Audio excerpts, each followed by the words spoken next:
Gel yanaş. Gel.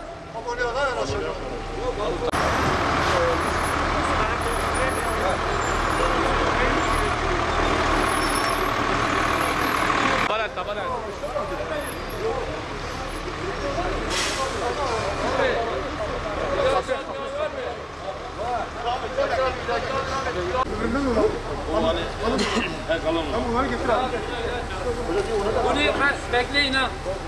Bir şey geliyor. Daire başkanı geliyor. Daire başkanı. Hadi abi az da oldu. Abi gel.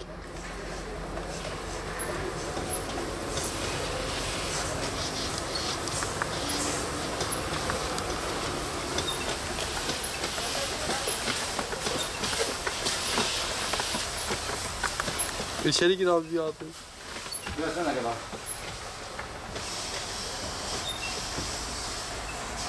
Yok, bu neydi Allah? Ondan sonra buralarla geçelim. Ha. Bir tane burası gitsin abi. Hocam abi. Abim benim. Biri bura. Ha oraya git. Gel abi sen de gel abi. Hocam abi. Abi gel böyle. Abi biraz buraya gitsin. Ben buradan o tutacağım. Gelin böyle. Burası gelmiş. Gir içeri abi, gir içeri. Hocam abi. Özür dilerim abi. Abi gel böyle adam. Bir tane böyle gideceğiz abi. Başkan. Abi sen buraya gir abi. Buranı sorma beni. Hacı. Onda var. Gel buraya. Evet.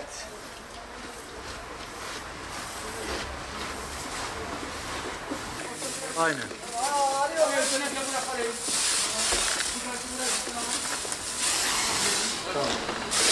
Bu arka kapıya orada geçsin.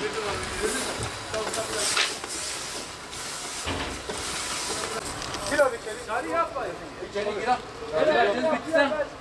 Abi bir tane abi gel biz serama yapak abi. İbrahim İslam baları yap. Murat İslam bayat.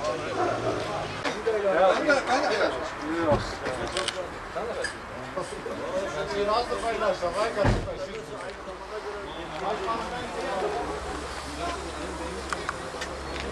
Hadi abi.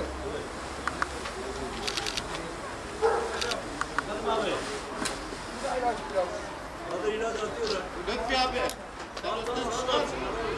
Çıkar git seni komple ilaçlar bak. Bak bunlar bak buraları al bak. Bak bunları al. Bak bunları al bak bunları. Geç. Bak böyle al git. Ya sen sırtını abilere çek onlara gitmez. Abi sen maske ekle abi. Sen sırtını abilere çek. Sırtını abilere ver ondan sonra yavaş git. Bak.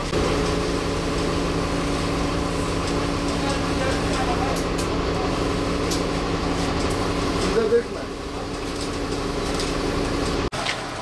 Bırak girdin mi?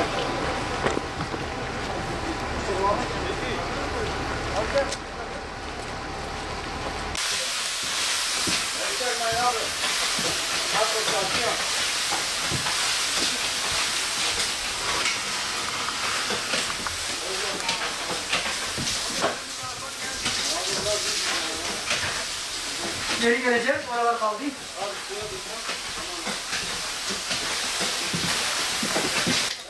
Bak biraz daha git gel. Yavaş yavaş gel ama ya.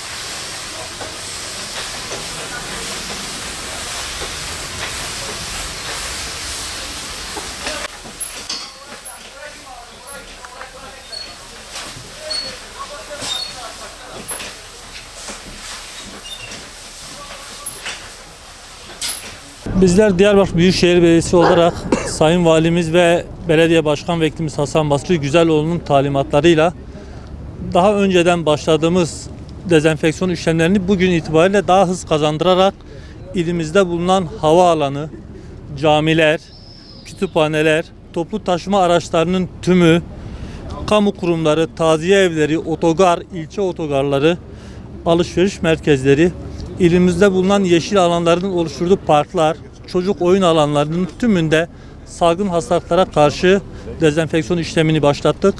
Bu işleme Sağlık İşleri Daire Başkanlığımız bünyesinde bulunan ilaçlama birimi ile 252 personelimizle bütün 17 ilçemiz ve merkezde dezenfeksiyon işlemi yapıyoruz.